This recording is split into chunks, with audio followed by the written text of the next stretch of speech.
મોરબી જિલ્લાના check dam overflow થયા છે। ભારે વરસાદને કારણે ચેકડેમ ઓવરફ્લો થયા છે।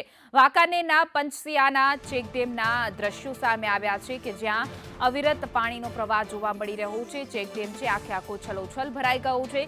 ગઈકાલથી જે અવિરત વરસાદ વરસી રહ્યો છે તેને લઈને ચેકડેમ ઓવરફ્લો થયો છે।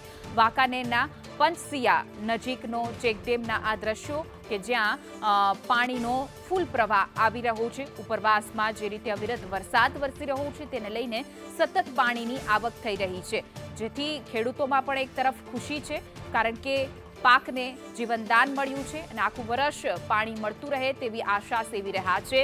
ચેકડેમના આ દ્રશ્યો છે, આંખોને ઠંડક આપનારા ખેડૂતોને આ દ્રશ્યો કેમેરામાં કેદ થયા છે। તો મોરબી જિલ્લાના આ દ્રશ્યો